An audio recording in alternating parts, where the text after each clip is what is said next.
Hello friends, അച്ചി കിച്ചണിലേക്ക് ഒരിക്കൽ കൂടി സ്വാഗതം. ഇപ്പം നത്തലി ധാരാളമായിട്ട് കിട്ടുന്ന സമയമാണല്ലോ.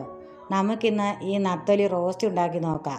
ഈ മീനിന് നത്തലി എന്നും ചിലർ കൊഴുവ എന്നും ഒക്കെ പറയും കേട്ടോ.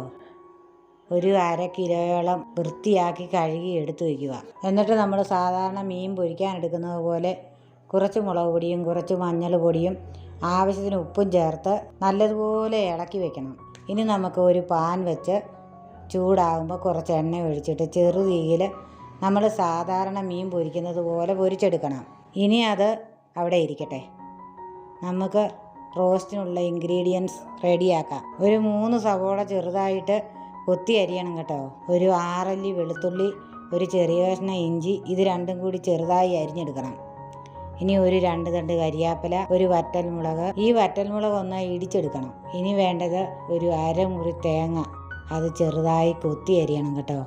ഇനി നമ്മൾ വറുത്ത് കോരിയ നത്തോലി മാറ്റി വെച്ചിട്ട് ആ വറുത്ത് കോരിയ പാനിലേക്ക് അരിഞ്ഞു വെച്ച ഇഞ്ചി, കറിവേപ്പില, വറ്റൽമുളക് ഇവയെല്ലാം കൂടി എണ്ണയ്ക്കകത്തിട്ട് ഇളക്കി ഒരു ബ്രൗൺ കളറാകുന്നത് വരെ ഇളക്കി കൊടുക്കുക. ഇത് കളറായി കഴിയുമ്പോൾ പൊടിച്ചു വെച്ച വറ്റൽമുളകും തേങ്ങാക്കൊത്തും കൂടി ഇട്ട് ചെറുതീയിൽ കുറച്ച് നേരം ഇളക്കിക്കൊണ്ട് ഇരിക്കണം കേട്ടോ. നമുക്കിതിൻ്റെ കളറ് മാറുന്നത് അറിയാമല്ലോ.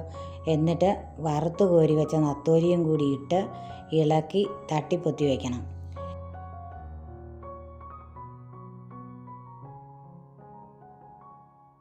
ഇപ്പം നമ്മുടെ നത്തലി റോസ്റ്റ് റെഡിയായി കഴിഞ്ഞു. സൂപ്പർ ടേസ്റ്റാണ്. എല്ലാവരും ഒന്ന് ട്രൈ ചെയ്ത് നോക്കണേ. ഫീഡ്ബാക്ക് അറിയിക്കണം കേട്ടോ. അടുത്ത വീഡിയോയുമായി വരുന്നത് വരെ ബൈ. Thanks for watching.